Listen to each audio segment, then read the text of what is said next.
నేను DSC student కాదు, నేను ఒక నిరుద్యోగిని, నేను వేరే పని మీద వచ్చినాను కూడా అన్నా కూడా వారిని ఆయనను కూడా ఈ పోలీస్ వ్యాన్లో ఎక్కించి తీసుకువెళ్తున్న పరిస్థితి చూస్తూ ఉన్నాం. ఇలా ఎవరు కల్పిస్తే వారిని ఒక 140 సెక్షన్ అమల్లోకి తీసుకొచ్చినట్టుగా పోలీస్ వ్యవస్థ కూడా తీస్తూ ఉంది.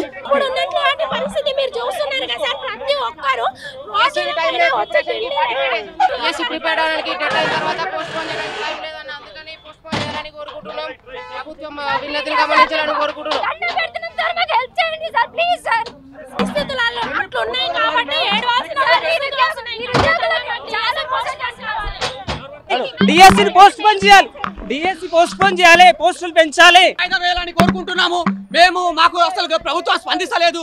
ఎగ్జామ్ 7 రోజులు కూడా లేదు మాకు ఎగ్జామ్ ఉండి. మేము తొందరగా స్పందించి మాకు న్యాయం చేయాలని కోరుకుంటున్నాం. సీఎం గారు మాకు కొంచెం న్యాయం చేయాలి. మాకు సత్వరంగా సీఎం గారు స్పందించి న్యాయం చేయాలని అనుకుంటున్నాము. నిరుద్యోగుల గవర్నమెంట్ అని చెప్పారు కదా, నిరుద్యోగుల ఒక్కొక్కరిని అక్రమంగా అరెస్టులు చేస్తున్నారు. ఇది గవర్నమెంట్కి ఏమాత్రం మంచిది కాదు. వెంబడి మీరు పోస్ట్ పోన్ చేయండి, వెంబడి పోస్ట్ పోన్ చేసి మాకు సమయం ఇవ్వండి. చదువుకుండా మేము ఎగ్జామ్ ఎట్లా రాస్తాం? 30 రోజుల్లో వచ్చిందా ఒక ఛాన్స్ అన్నా?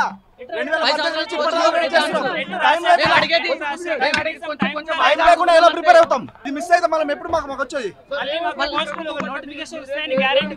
అన్న డిఎస్సి.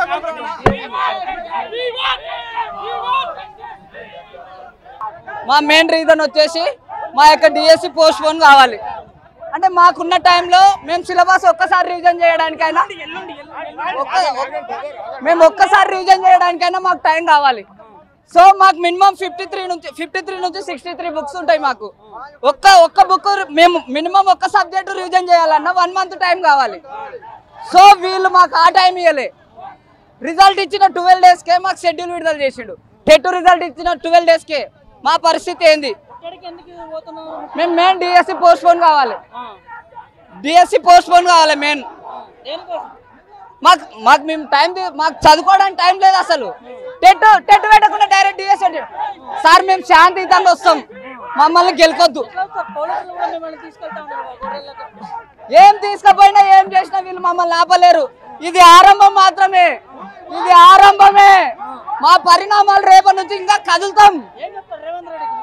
మేమేం చెప్పాం? మేము ఈడ ఉన్న వాళ్ళు అందరు కాంగ్రెస్ కు పనిచేసిన వాళ్ళే. అందరు కాంగ్రెస్ ప్రభుత్వానికి గద్దెనెక్కిస్తే ఈ రోజు రేవంత్ రెడ్డి సార్ వచ్చి మమ్మల్ని రోడ్లు ఎక్కించిండు. మా పరిస్థితి రోడ్ల మీదకి వచ్చేటట్టు చేసిండు. సో మేము సార్ కూడా డిమాండ్ ఒకటే, అందుకే రోడ్లు ఎక్కినాం. నిరుద్యోగుల ప్రభుత్వం అయినందుకే మేము రోడ్లు ఎక్కినాం. మేము ఆత్మహత్యలు చేసుకోవడానికైనా సిద్ధం, చచ్చిపోతాం.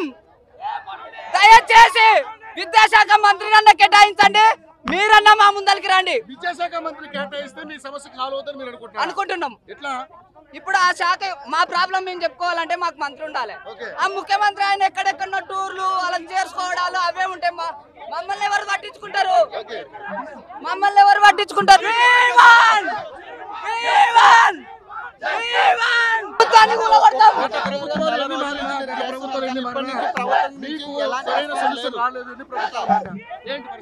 ప్రతి ఎమ్మెల్యేను ముట్టడిస్తాం.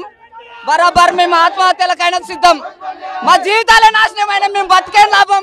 మా తల్లిదండ్రికి మేము ముఖం ఎట్లా చూపించాలి? మేము కాంగ్రెస్ ప్రభుత్వానికి మేము పోయి ఓట్లు వేసలేమా? మా రిలేషన్స్ ఓట్లు వేయించలేమా? మేము కాంగ్రెస్ కోసం చాలా కష్టపడ్డాం. ఇక్కడ ఉన్న ప్రతి ఒక్కరు నిరుద్యోగులు కాంగ్రెస్ ను గద్దెనెక్కి అలాంటి